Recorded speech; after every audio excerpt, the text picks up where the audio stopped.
Over 800 years ago, a man was born who would rise from being an ordinary person to become the most powerful emperor in the world. His name was Temujin, who would later become famous as Genghis Khan. Temujin was born in 1162 on the cold and open steppes of Mongolia. His people did not live in cities. They lived in tents, moving constantly with their animals. They survived by hunting and herding.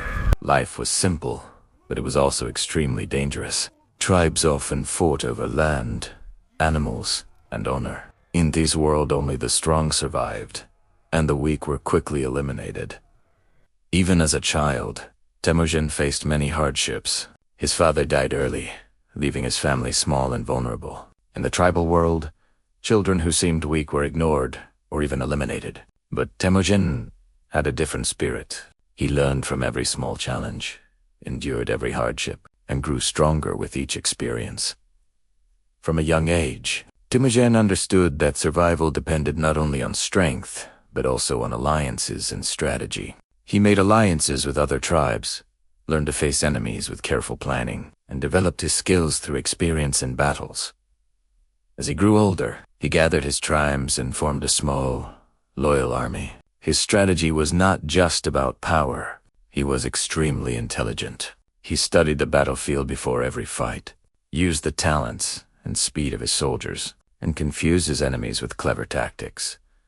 The most famous name of Temujin's army was the Mongol army, which was a combination of different tribes and small units. Every soldier was held accountable for their life and skill. Because of discipline and loyalty, Temujin's army became one of the fastest and most formidable military forces in the world. Temujin was not just a warrior, he was also a master of diplomacy. When needed, he would make friends through negotiations and alliances.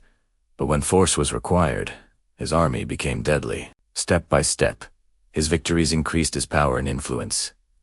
In 1206, Temujin was given the title Genghis Khan, meaning universal ruler. Now, his name was not only known in Mongolia, but throughout neighboring regions. He united all the tribes, defeated his enemies, and expanded his empire across most of Asia. Genghis Khan's rules and policies were unique. He focused on law and order, promoted trade, and established justice in areas where people had only known fear and oppression. His strategies are still studied by military historians around the world. The speed and mobility of his army shocked every other military force. He could attack at night, target enemy resources, and always keep his army prepared. After every victory, he trained new generals and soldiers, constantly expanding his empire. Genghis Khan died in 1227, but his legacy continued to be felt across continents. He did not just build an empire. He laid the foundation for a civilization and military strategies that would be studied for centuries.